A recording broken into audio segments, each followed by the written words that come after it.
Hello, everybody. Hope you all are well. Last Halloween on October 31st, I did a live reading of The Cats of Ulthar, H.P. Lovecraft's short story. And when I did it back then, I thought it'd be cool to do this every year for Halloween.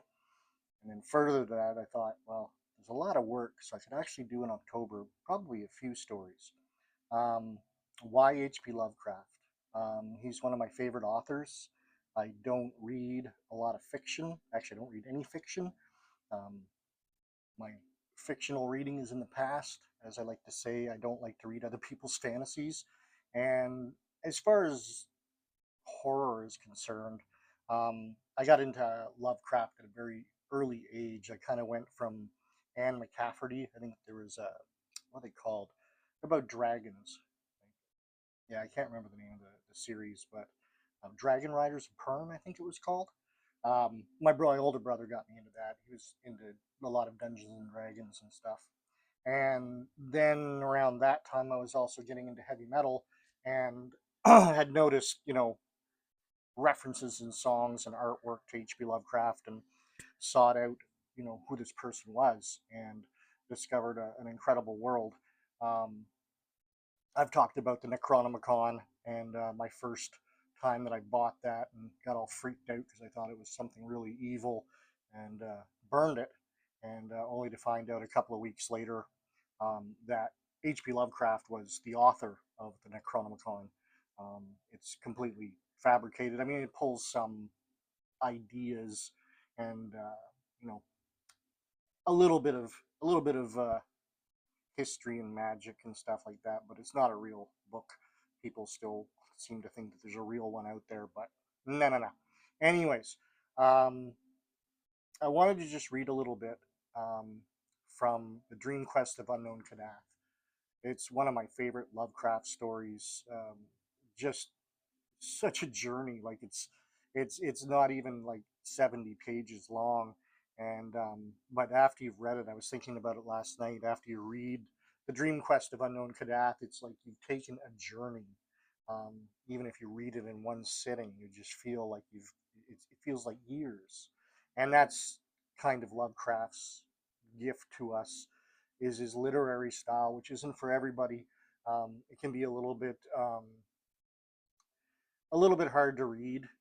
He uses a lot of detail, um, which I grew to love. But again, it can make it reading a little bit hard. They were written in the early 1900s, and most of his stories. And so it's not old timey language, but it's a little bit different than the way people write today, of course. I had talked about, yeah, again, horror and literature. A lot of people, of course, love Stephen King. I've never liked Stephen King stuff. And I think that basically H.P. Lovecraft and then getting immediately after that into Clive Barker. And Clive Barker, Stephen King had said, it's a quote you can look up. He's like, I've seen the future of horror, and his name is Clive Barker, paraphrasing. And so, yeah, Clive Barker stuff was just so way and above beyond what Stephen King and most other horror writers were writing at the time. Um, so, yeah, H.P. Lovecraft really kind of ruined horror by anybody else for me because there's really nothing that compares to Clive Barker and H.P. Lovecraft. Uh, Completely different types of horror, mind you, but yeah, just nothing can hold a candle to either either of those two authors. Um, the Dream Quest of Unknown Kadath. I just wanted to read you a little bit of it because just to get an idea of kind of the way he uses words and his descriptions, and maybe just to give you a little bit of a taste, a tease of what's coming up.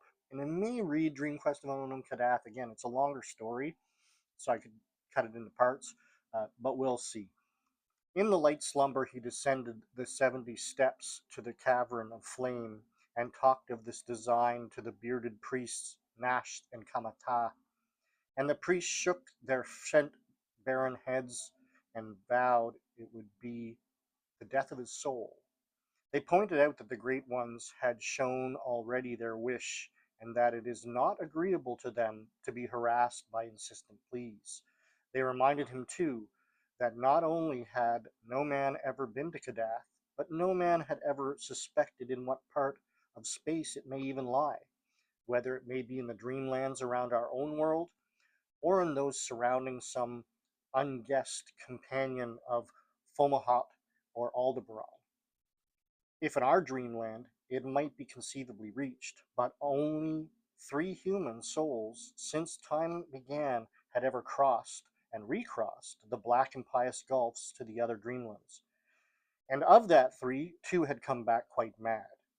There were in such voyages incalculable local dangers, as well as that shocking final peril that gibbers unmentionably outside the ordered universe, where no dreams reach, that last amorphous blight of nethermost confusion which blasphemes and bubbles at the center of all infinity, the boundless daemon Sultan Azathoth, whose names no lips dare speak aloud, and who gnaws hungrily in inconceivable unlit chambers beyond time amidst the muffled, maddening beating of vile drums and the thin, monotonous whine of the accursed flutes, to which detestable pounding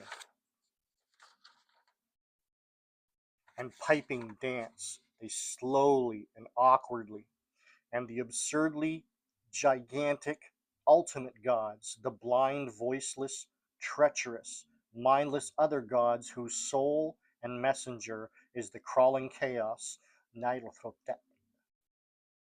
So that's a little taste of the unknown Kadath. And might not have been my best reading, but that's what I'm talking about. And it makes it a little bit hard to even read, like, to you folks, because, yeah, you gotta try and pronounce things right. And again, I find the wording a little bit, I don't know what the word would be, not difficult, but just, yeah, it takes a little bit to get into your head. So what I've been doing is I'm going to read the tomb several times so that when I read it to you, it'll sound a little bit better. And hopefully won't make many mistakes because it's going to be live, so it's going to be a one-time go kind of thing. This was again kind of a test I got a while back, a lapel mic, and again, yeah, I'm hoping that it makes the audio that much better to listen to instead of it sounding like I'm standing over here and the camera's over there. Um, so yeah, stay tuned, my friends, and please like, subscribe, and share, and especially the subscribe, because you're going to want to know if I do more than one reading and when those readings are going to be. So thanks for joining me, and again, please like, subscribe, and share, and we'll see you all very soon.